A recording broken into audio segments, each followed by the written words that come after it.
은혜로운 찬양 감사합니다. 할렐루야. 아멘. 오늘도 오후 예배 가운데 나오신 여러분을 환영하며 축복합니다. 오늘 본문 말씀을 통해서 중심이 바뀌면 행동의 격이 바뀝니다 라는 제목으로 말씀 전할 때 은혜 받는 저와 여러분들 되시기를 바랍니다. 우리 서로 바라보면서 이렇게 한번 인사 나눴으면 좋겠습니다. 사랑합니다. 네, 한 번만 더 이렇게 인사 나눌까요? 주님의 이름으로 환영합니다. 아멘.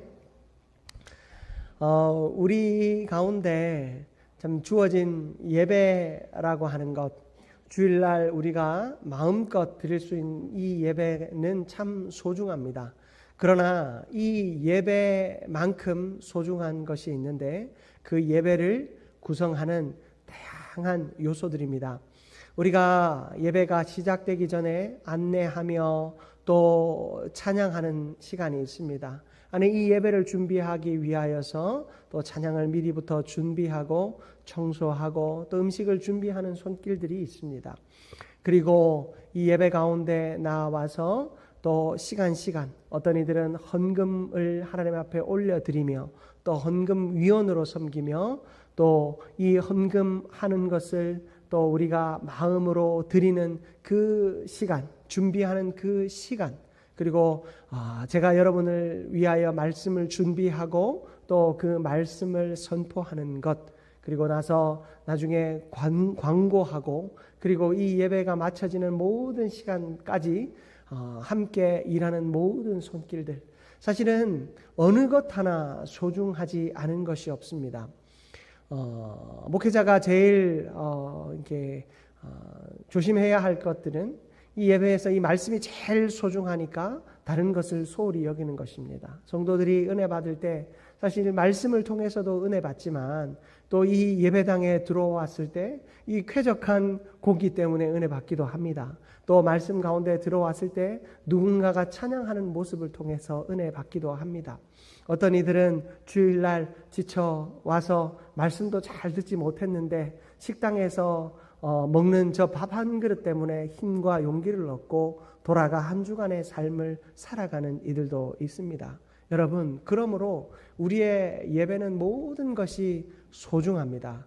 그러므로 우리가 주일날 행하는 모든 일에 대하여 하나님 앞에 책임감을 가지고 감당하게 되는 저와 여러분들 되시기를 바랍니다. 그것을 가능하게 하는 아주 중요한 그 동기가 있습니다. 바로 우리의 중심에 예수께서 거하시고 예수께서 우리의 삶을 이끌어 가신다라는 사실입니다. 내 중심에 예수 그리스도가 있고 내 중심에 하나님의 사랑이 있으면 여러분, 우리는 예배의 모든 시간을 소중하게 여기고 또 예배를 위해 봉사하는 모든 사람을 소중하게 여길 수 있습니다. 모두가 중요하게 여기는 가치들이 다 다릅니다. 어떤 이들은 찬양을 열심히 하고 찬양하는 것이 최고의 가치다라고 생각합니다. 어떤 이들은 말씀을 듣는 것이 가장 큰 가치라 생각합니다. 어떤 이들은 봉사하고 섬기는 것, 그것이 가장 중요한 가치라 여깁니다. 어떤 이들은 식당에서 음식을 준비하는 것이 가장 중요한 가치라 여깁니다. 마리아와 마르다가 예수님 앞에서 각자 가장 중요하게 여기는 가치를 쫓아 섰습니다. 마리아는 예수님의 발치에서 말씀을 듣기 위해 애를 썼고, 마르다는 예수님께서 시장하시지 않도록 예수님과 함께 먹고 마시는 그 식탁의 교제를 위하여 애를 썼습니다. 두 사람 다 누가 잘했니 못했니 그 이야기가 나올 때쯤 예수님은 다 옳은 대로 하였다라고 이야기하고 계십니다. 여러분, 우리는 우리가 중요하게 여기는 가치들이 다 있습니다. 그러나 그 가치 중에 내가 중요하게 여기는 것만 가장 소중한 것이 아니지요. 우리는 예수 안에서 감당하는 모든 것이 소중한 줄 믿습니다. 그러므로 우리가 오늘 우리가 주일 오전 예배에서 함께 나누었던 말씀처럼 우리가 서로 사랑함으로 모든 시간을 또 예배의 모든 요소들을 소중하게 여기는 저와 여러분들 되시기를 축복합니다. 여러분, 우리의 중심에 예수 그리스도가 있을 때 이 모든 것이 가능합니다. 그런데 우리의 중심에서 예수가 멀어지기 시작하면 우리는 다른 중요한 것들을 찾아 헤매게 됩니다. 오늘 본문에 등장하는 사울과 다윗 그리고 요나단이라고 하는 세 사람, 여러분 이 사람들 가운데 중심을 잃은 한 사람이 있었습니다. 바로 사울이었습니다. 사울은 처음에는 겸손한 사람이었습니다. 그는 키도 크고, 여러분 당시에 왕으로 세움 받을 사람은 겉모습도 왕다워야 했습니다. 왕은 어떤 정치력으로 왕이 되는 것이 아니었습니다. 당시에는 백성들을 전투력으로 이끌 수 있는 사람이 왕이 되는 겁니다. 이 사울은 겉으로 볼 때 사람보다 이제 목이 하나 더 있었다고 하니까요. 이 다른 사람들보다 거구였고, 그리고 전쟁을 감당하기에 전혀 부족함이 없는 용맹한 사람이었습니다. 겉으로 볼 때는 왕이 되기에 충분한 사람이었습니다. 그러나 그 중심에는 겸손함이 있었습니다.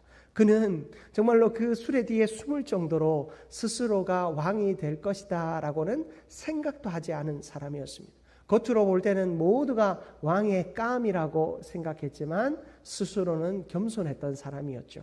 그랬기에 하나님은 그를 더욱 왕으로 세우고 싶어 하셨고 실제로 이스라엘의 왕으로 세우셨습니다.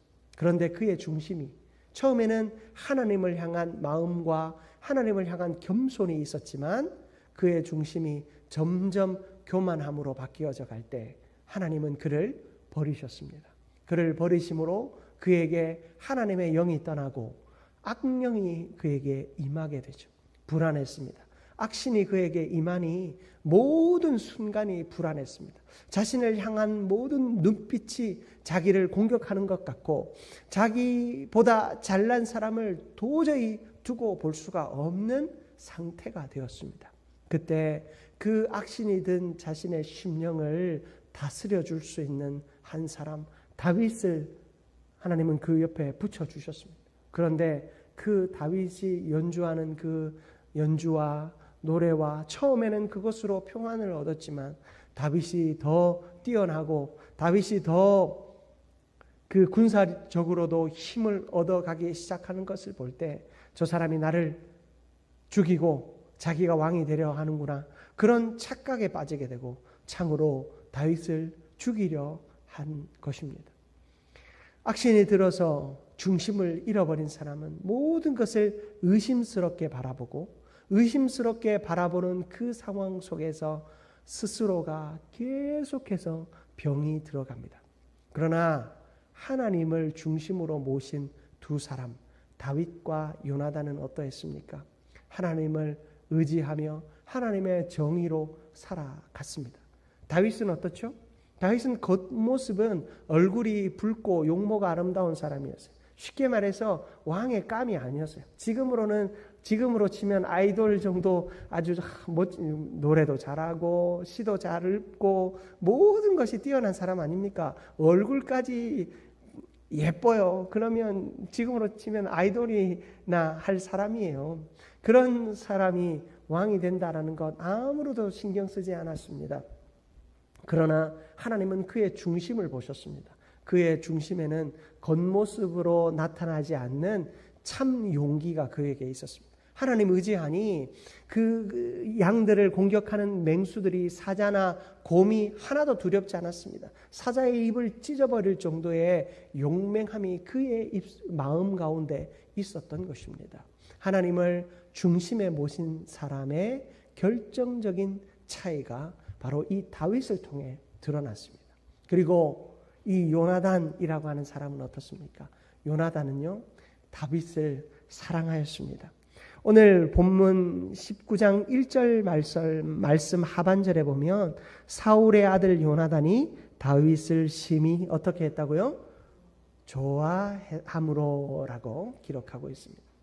요나단은 다윗을 좋아했습니다. 요나단은요, 다윗보다 나이가 적어도 20살 정도 많은 사람이에요. 여러분, 우리가 다윗과 요나단 하면 친구라고 여기는데 요나단은요 다윗에 비하면 나이가 많은 사람이었어요. 그런데 그 요나단이 어떻게 자기보다 한참이 어린 다윗을 사랑할 수 있었을까요? 그를 왜 좋아했을까요? 그의 중심에 하나님으로 말미암는 용맹함과 하나님으로 말미암는 사랑스러움이 그에게 있었기 때문입니다. 깨어있는 사람은 하나님의 역사를 봅니다. 깨어있는 사람은 그 중심에서 하나님의 살아계심과 하나님의 역사를 볼 수 있습니다. 여러분, 깨어있는 사람은 그렇게 하나님이 기뻐하시는 사람과 하나님이 기뻐하시는 길을 쫓아 걸어갈 수 있는 것입니다. 사울은요, 하나님의 중심이 계신 사람을 분별하지 못했습니다. 하나님이 중심에 살아계신 사람인데 그 사람에게 창을 던져 벽에 꽂아버리고 싶다라는 욕구를, 그리고 그 욕구를 실제적으로 행동에 옮겨낸 사람이 사울이었습니다. 중심이 병들어 있으면, 중심이 타락하면 하나님이 보이지 않는 것입니다. 그가 아무리 겉으로는 자격 있는 사람 같아 보여도 중심이 병이 들면 그는 자격 없는 사람이 되는 것입니다. 요나단은 다윗을 위하여 애를 썼습니다. 특별히 요나단은 다윗을 살리고 싶어 했습니다. 그래서 다윗에게 요나단이 아버지가 너를 죽이려 한다라는 그 사실을 알려줍니다. 2절 말씀에 보면 사울이 너를 죽이기를 꾀하시느니라 라고 이야기하고 있죠. 내 아버지 사울이 너를 죽이시기를 꾀하고 있다. 너를 죽일 계획을 가지고 계시다라는 사실을 이야기해 주고 있어요. 여러분, 사울과 요나단의 관계가 어떤 줄 아십니까? 사울과 요나단? 표면적으로는 아버지와 아들의 관계이지만 요나단은 이스라엘 군대의 장관이었습니다. 아버지는 그 군대의 통수권자였습니다. 그 얘기는 무엇입니까? 아버지 사울과 아들 요나단 사이에는 규율, 이 군율이 흐르고 있다라는 것입니다. 군율 속에서 부하가 그 상관의 말을 듣지 않으면, 특히 전시 상황에서 부하가 상관의 말을 듣지 않으면 죽일 수 있습니다. 그렇죠? 명령에 복종하지 않으면 죽일 수 있는 목숨이 걸린 군율의 관계가 사울과 요나단의 관계였습니다. 그런데 여러분, 이 요나단이 사랑하는 다윗을 살리기 위해서 자신의 목숨까지 내놓는 결정을 하게 됩니다. 아버지와 내가 얘기를 해보고 뭔가 드러나는 것이 있으면 내가 얘기해 줄 테니까 숨어 있어 라고 이야기하죠. 그리고 여러분, 이 요나단이 아버지를 향하여 어떻게 말하는 줄 아십니까? 4절 보십시오. 우리 4절 같이 한번 합독하도록 하겠습니다. 요나단이 그의 아버지 사울에게 다윗을 칭찬하여 이르되 원하건대 왕은 신하 다윗에게 범죄하지 마옵소서. 그는 왕께 득죄하지 아니하였고 그가 왕께 행한 일은 심히 선함이니이다. 아멘. 자, 여러분, 이 요나단이 아버지에게 깨우쳐 주는데 처음에는 다윗을 칭찬합니다. 이 이야기는 아버지와 다윗을 비교해서 기분 나쁘게 했다라는 것이 아니라 다윗이 한 일, 요즘 말로 하면 아주 그 사실에 근거해서, 팩트에 근거해서 이 다윗이 한 일을 아버지에게 알려줍니다. 아버지가 지금 중심을 잃어버린 상태이기 때문에 이 다윗에 대하여 자꾸 나쁜 기억만 남아있고 다윗을 위하여 폭력적인 생각만 남아있는 거예요. 그래서 다윗으로 하여금 그 전에 다윗이 어떻게 자기에게 했는지, 또 나라를 위해 어떻게 했는지 아버지에게 알려주기 시작하는 겁니다. 아버지가 잊어버리고 있던 것을 깨닫게 해줍니다. 아버지 보십시오. 이 다윗이 아버지에게 죄를 짓지 않았습니다. 민족에게 죄를 짓지 않았습니다. 그는 오히려 선하게 행했습니다 라고 이야기합니다. 5절도 같이 한번 봉독해 보겠습니다. 그가 자기 생명을 아끼지 아니하고 블레셋 사람을 죽였고 여호와께서는 온 이스라엘을 위하여 큰 구원을 이루셨으므로 왕이 이를 보고 기뻐하셨거늘 어찌 까닭 없이 다윗을 죽여 무죄한 피를 흘려 범죄하려 하시나이까? 아멘. 여러분, 아버지 학교 같은 거 해보신 적 있으세요?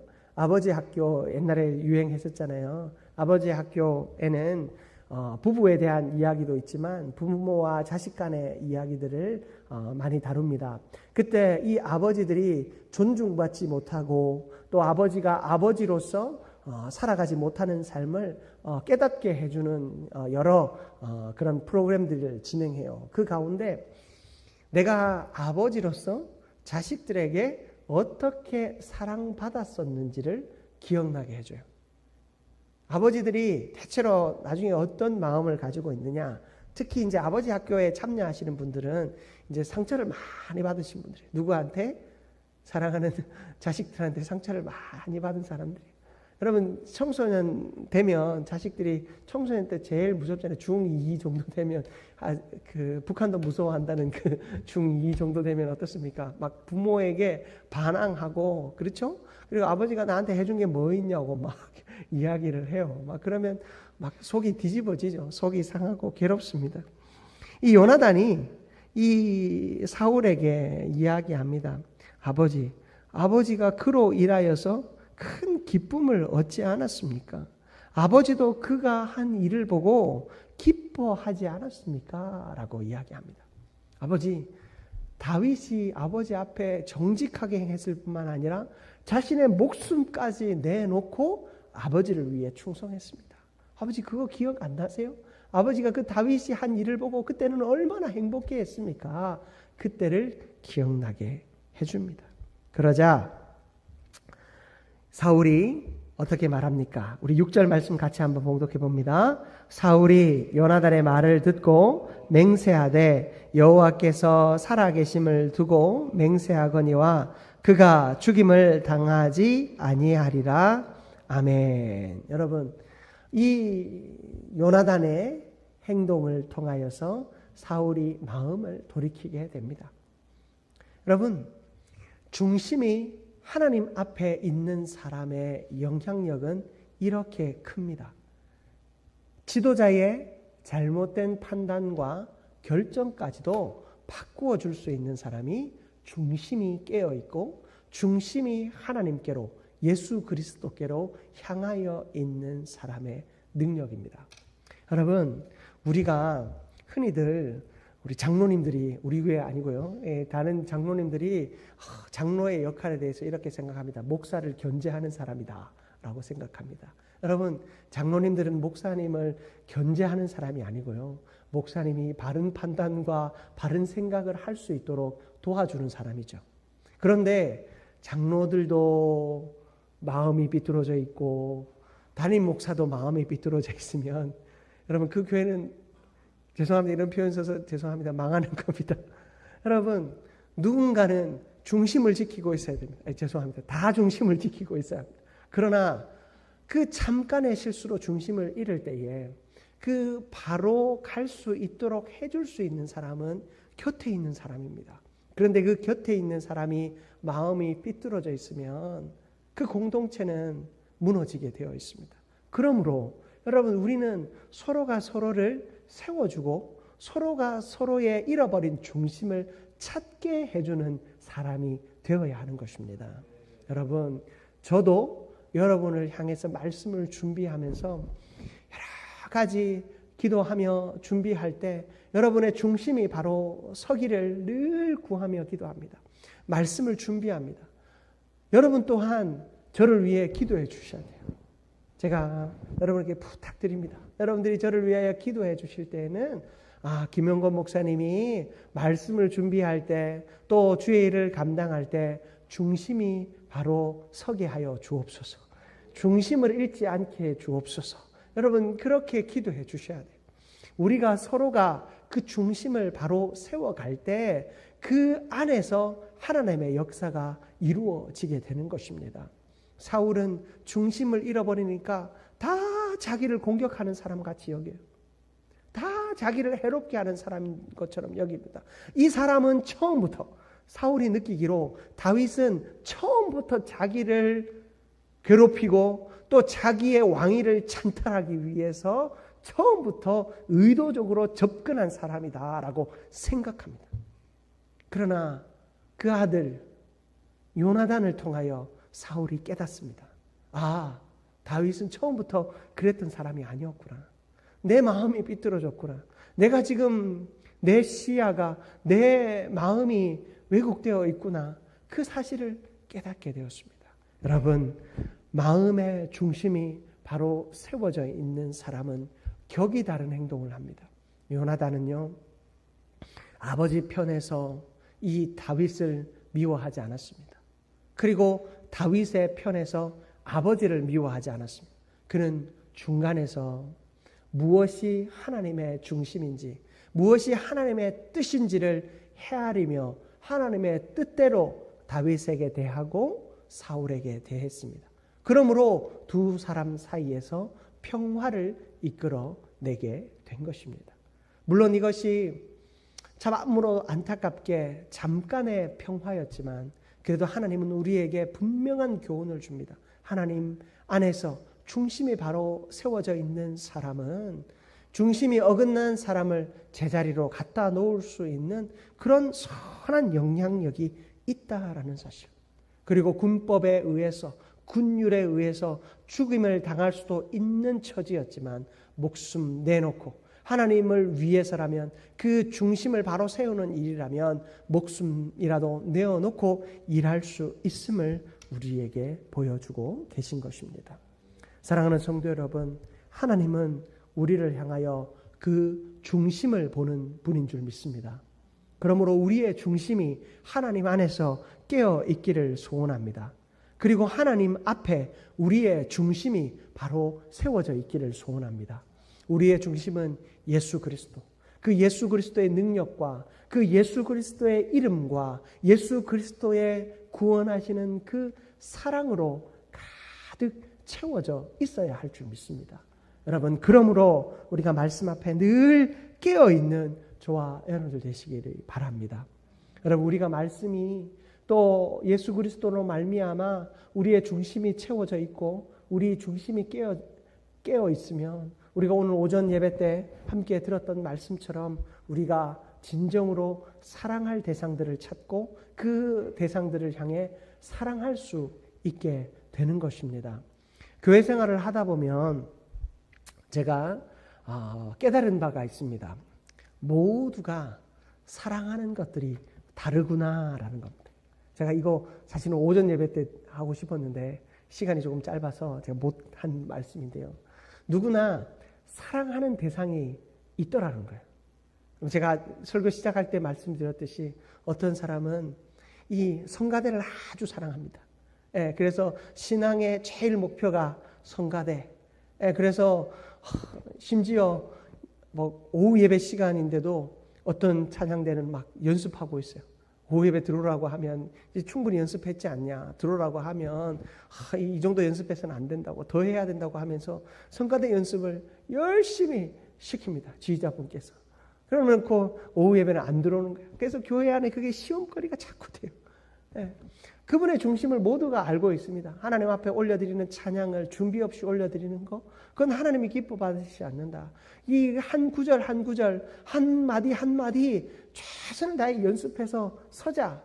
그 중심은 너무나도 잘 알겠는데 그 사랑이 중심을 잃어버린 거예요. 그 마음은 알겠는데 그 중심을 잃어버리니까 무엇이 중요한지가 헷갈리기 시작하는 거예요. 예배가 있는데 그 예배까지 들어가지 않고 연습하고 있는 거예요. 여러분, 어떤 이들에게는 이 주방이 최고의 가치이고 그래서 내가 사랑해야 될 존재라고 생각합니다. 그래서 예배 시간이 되었는데도 주방에 이 불을 신경 씁니다. 주방에 불을 신경 쓰고 예배 드리다가도 뛰쳐나가가지고 한번 보고 옵니다. 여러분, 마음이 주님의 말씀을 듣는데 또 내가 온전히 올려드리는 예배에 신경을 쓰지 못하고 마음을 쓰지 못하면 여러분 그 음식을 먹는 이들이 기쁘고 즐거우면 그리고 내가 그것을 잘 완수한 것이 참 기쁘지만 점점 내 마음은 공허해져 가기 시작하는 거예요. 어떤 이들은 이 교회에 청소하는 일에 온 힘을 다합니다. 그래서 청소를 너무 열심히 하다 보니까 이제는 심지어 누군가가 흘리는 것조차 보지 못합니다. 한 번은 목사님이 이 강대상 뒤에다가 이제 코를 풀고 휴지를 놔두고 버리고 갈 마음은 전혀 없었는데, 그렇죠. 예.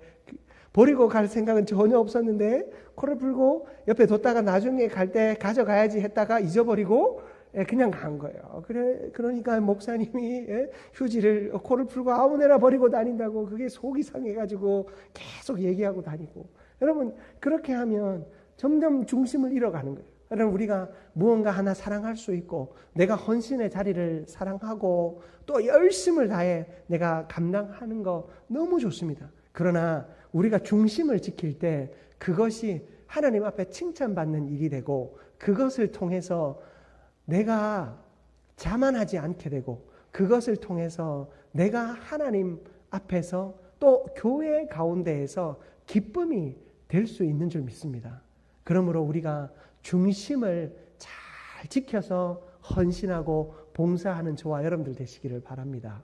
여러분 내가 사랑하는 무언가 사람일 수도 있고 어떤 봉사의 자리일 수 있습니다. 어느 것 하나 소중하지 않은 것은 아무것도 없습니다. 모든 것이 소중합니다. 그러나 내 마음이 더 쓰이는 곳이 있지요. 여러분 그것을 또 막지도 마십시오. 어떤 이들은 성가대에 온 마음을 다해서 하시는데 너는 성가대만 사랑하는 것 같아. 이제부터 성가대 하지 말고 딴 거 해. 여러분 그렇게 하실 필요는 없어요. 여러분 우리가 사랑하는 일에 대해서는 감당하게 하십시오.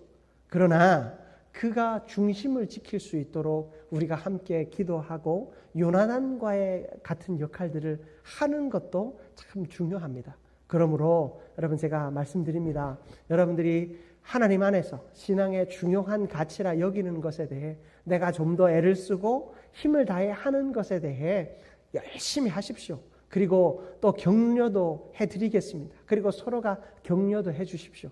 그러나 스스로 먼저는 내가 그 일을 감당함에 있어 중심을 잘 지키고 있는가 돌아보시기 바랍니다. 그래서 내가 그 중심을 지키면서 그 일을 해야 합니다. 그렇게 하면 조금 부족하고 조금 연약해도 내가 완성도 있게 그 일을 못했다 할지라도 성가대 하다가 한두 사람 실수하더라도 하나님이 큰 영광 받으시고 내가 음식을 하다가 한 번은 소금을 설탕 대신 넣었다 하더라도 여러분 하나님이 영광 받으시는 줄 믿습니다. 그러므로 우리 안에 어떤 순간에도 중심을 잃어버리지 않도록 바로 우리의 중심이 우리 행동의 격이 되어질 수 있도록 우리의 중심이 하나님 앞에서 칭찬받음으로 우리의 행동이 칭찬받을 수 있도록 하나님 안에서 중심을 잘 지켜 헌신하고 또 기쁨으로 쓰임받는 저와 여러분들 되시기를 주님의 이름으로 축복합니다.